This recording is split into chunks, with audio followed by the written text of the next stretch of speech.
Lars, thank you so much for inviting me to join you here in your shed in the woods. And it's actually a special day that we have been planning for some months now and Indeed been it talking is. about, yeah. Um, because the occasion is actually a special edition, we could call it, of the Eltang Basic. It's made from Morta wood, and I've never, prior to this, I didn't own a Morta wood pipe before, so it was something new to me, and I was wondering if you could perhaps enlighten me a little bit about what is Morta wood actually. Sure, of course. Um, well, you will see a lot of pipes, various shapes, made of mortar, and it has been made for many, many years. Mortar is the general name of this hard black wood that also are referred to as buckwood. And Uh-huh. buck is a wet area, uh, lake thing with a lot of peat and a lot of Yeah. debris that over many, many, many thousand years has rotted up and stuff. So buckwood, and in this case it is buck oak, uh, also referred to as mortar. Yeah. And the special thing with what we are smoking here, the one you have in your hand, the tree on the table, this is not mortar. This is just what I happen to smoke To right smoke. now. Yeah. Uh, those four pipes are made from a piece of buckwood, buck oak mortar that actually came from my lake here, Okay. Yeah. which makes it kind of special. Um, Yeah, because I'm also thinking, normally we smoke pipes from briar, yeah, right? That's what we usually do, and of course I have other materials as well as meerschaum, for yeah, instance. yeah, yeah. But buck oak or mortar is quite new to me, and as I understand it, also it's hard. It's very hard, or it becomes dense, or what does Yeah. when it's in the water? Probably yes, not probably yes, because if you compare it to a fresh piece of oak, Yeah. which also yes is Well, a hard and dense wood, this is much harder, meaning that it is much harder for the pipe maker to work on as well. But what actually happens is it's a process. For instance, these four pipes or the mortar that was that it was used to make those is approximately 4,000 years old. okay. It's from the late Stone Age here in Denmark, um, and the funny thing, the interesting thing is that it was not just a branch or a piece of wood that was found in my lake. It was actually clearly that somebody about 4,000 years ago has actually processed it, worked on it. It Mhm. was. It appeared to be a runner from a sledge, Okay.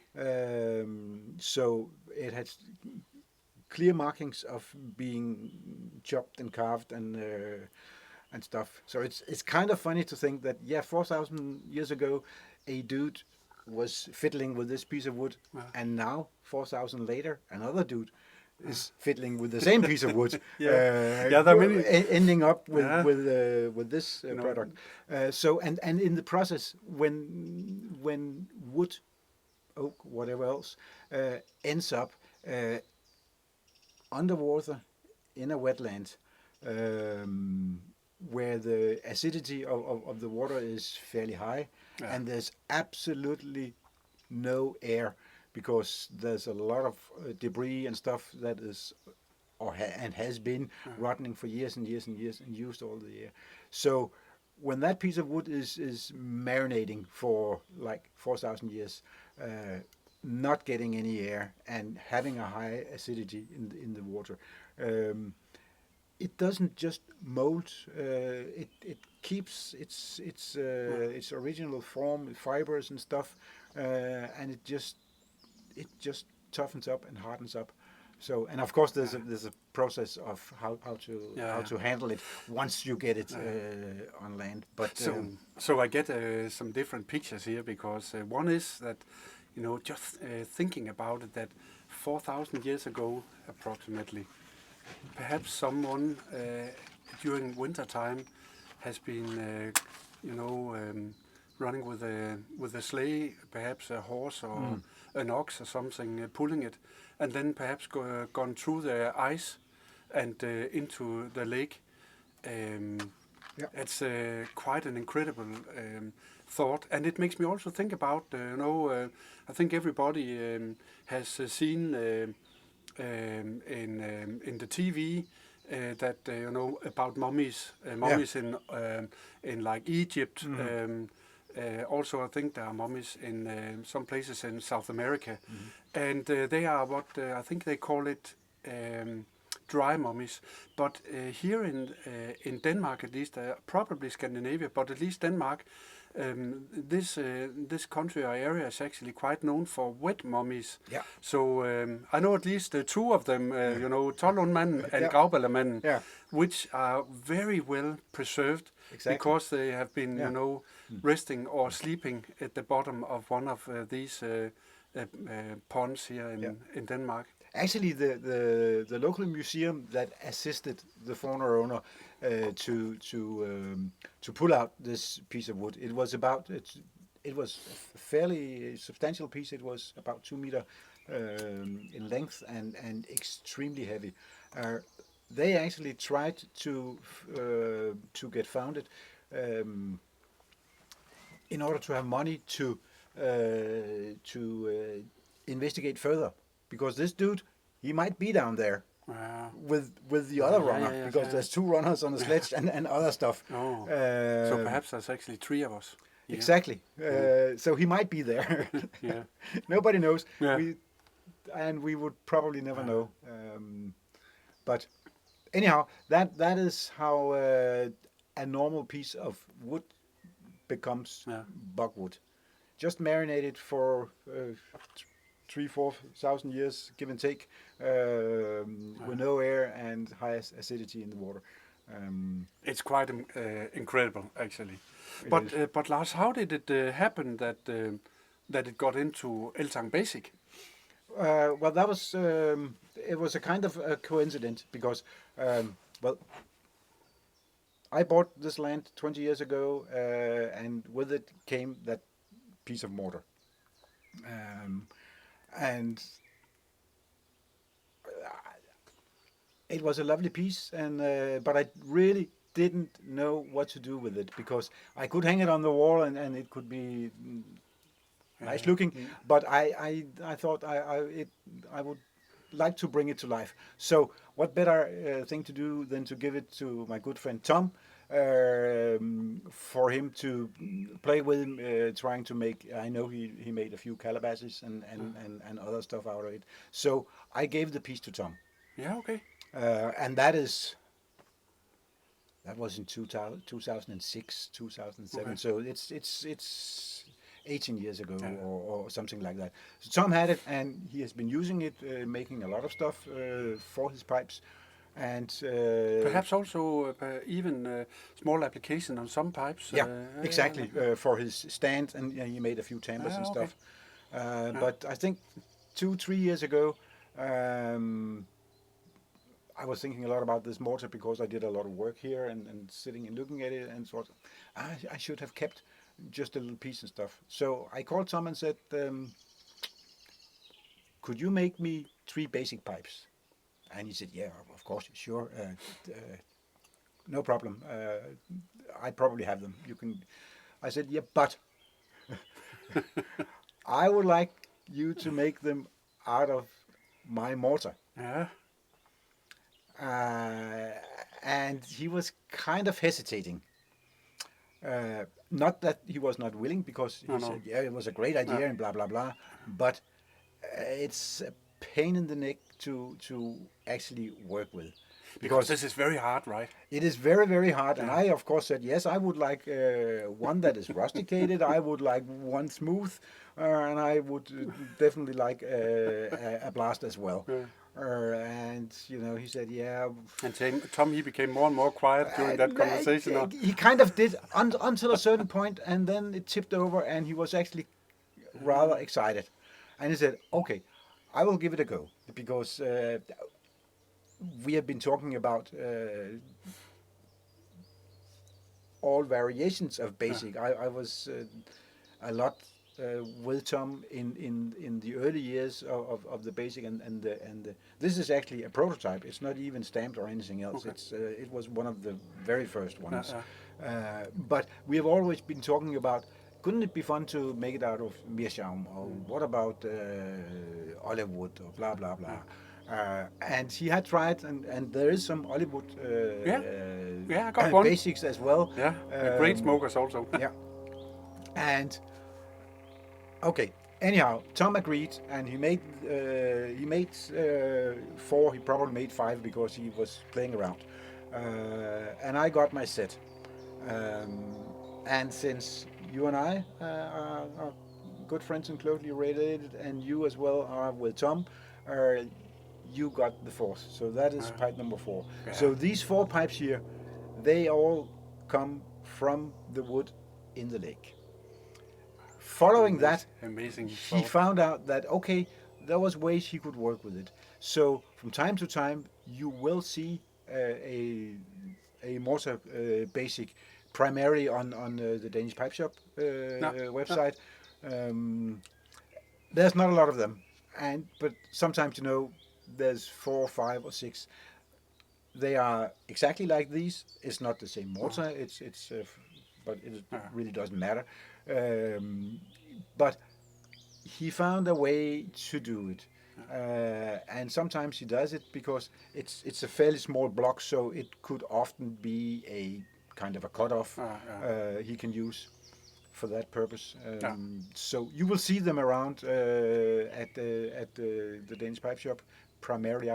Maybe they have with other dealers. I don't know, but I don't think so, because if he makes 6, the first one is interesting. The next 2 are fun, and the last 4 is repetition, boring repetition. Yes, and still tough work. And they are priced the same, because a Basic has a basic price plus minus a few bucks, but nothing much. Okay. So that's how these 4 pipes came around. That's how Tom got it, and that's basically it. And they smoke. I would like to say, you can really taste the difference. Maybe I'm an ignorant. I don't know. They smoke you as normally a Basic. Not are. No, well, but they smoke great, like all Basic pipe does. But I don't. I don't taste my sour lake or anything else. I don't know what. It doesn't what is taste your, of mud. No, what do you think? But I think it smokes wonderful, and I have a clear tobacco taste, which in this case, in my pipe here, it's the Orlik sliced.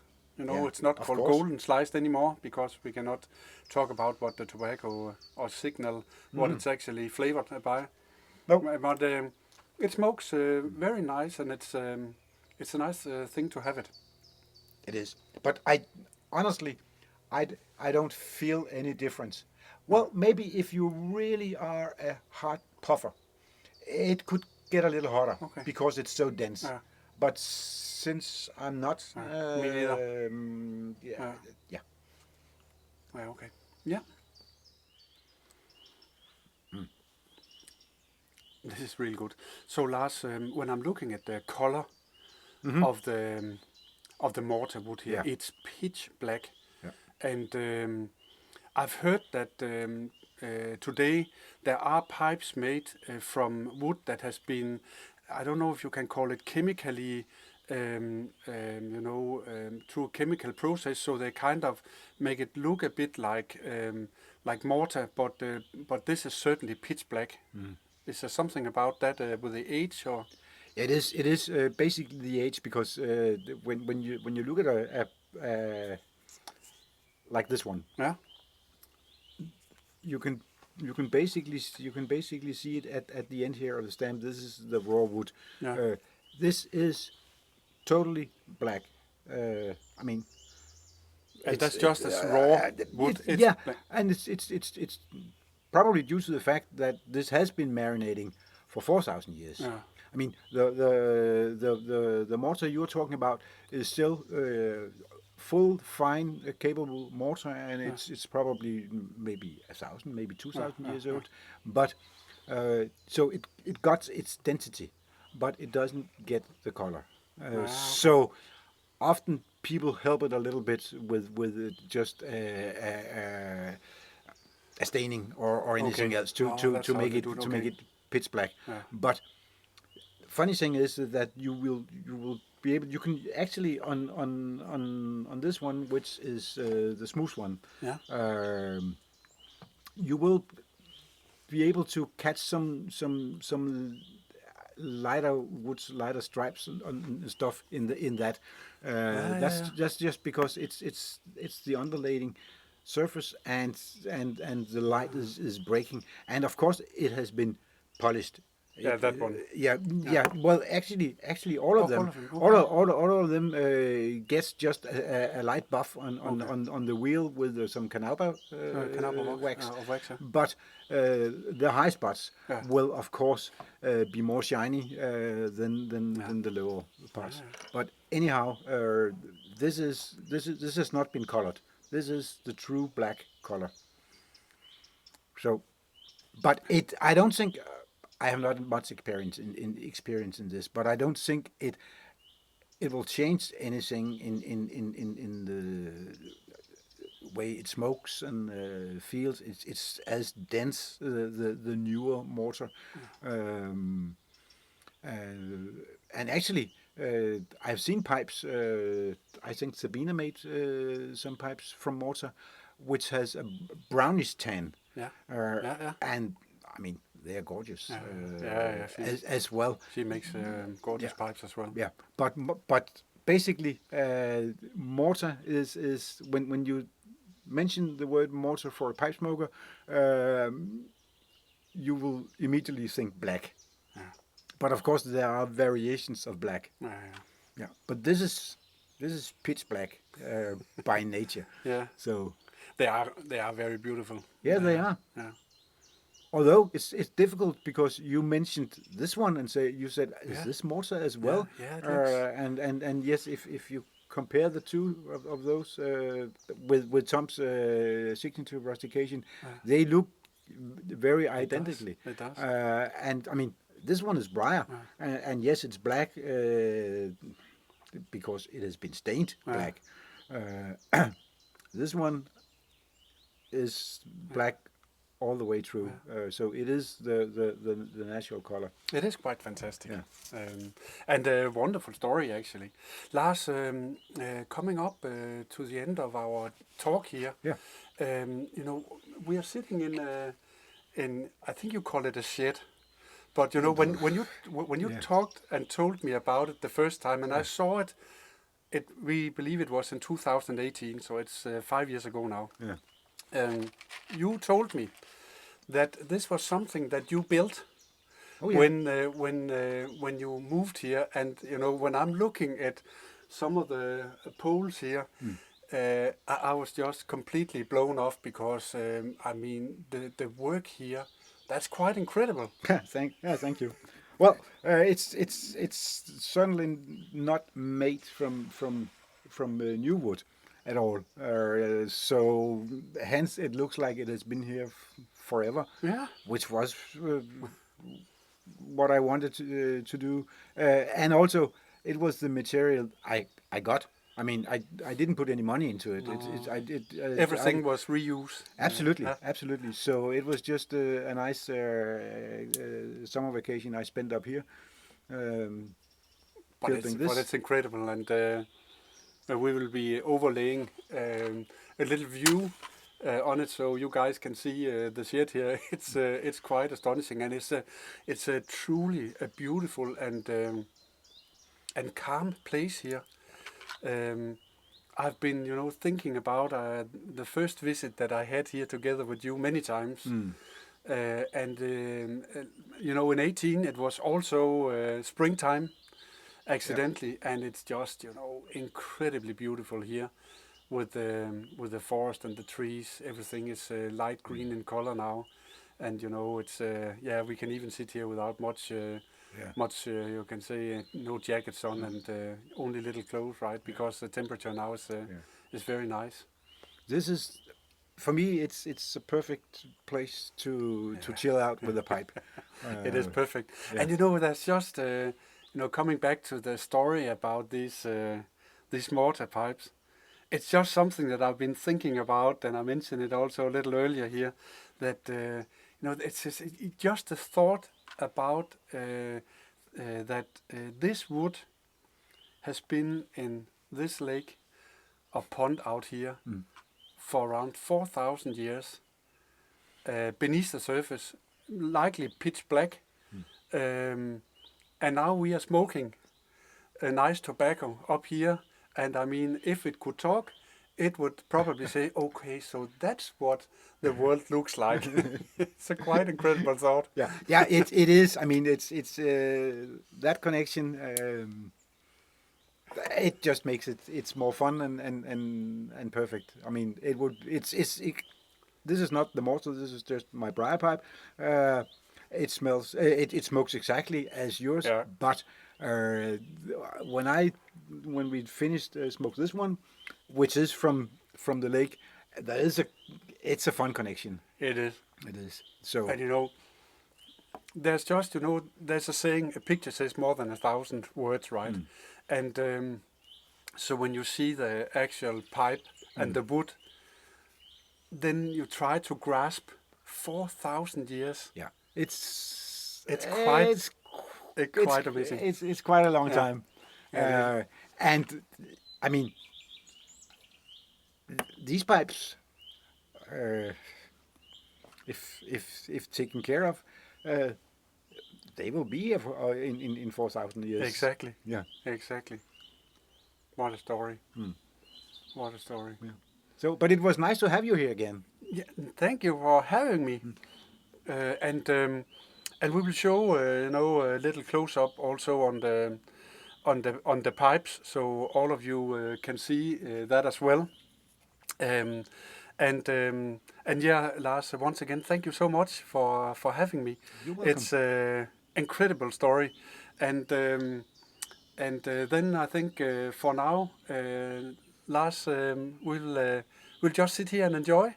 Yeah, I had pipes. at least one pipe more to enjoy before I'm ready to go home. Me too. So, me too. But to all of you out there, thanks for tuning in, and calm smokes. And one thing more, remember to smoke your pipes. That's what they are there for. Take care, everybody. Cheers.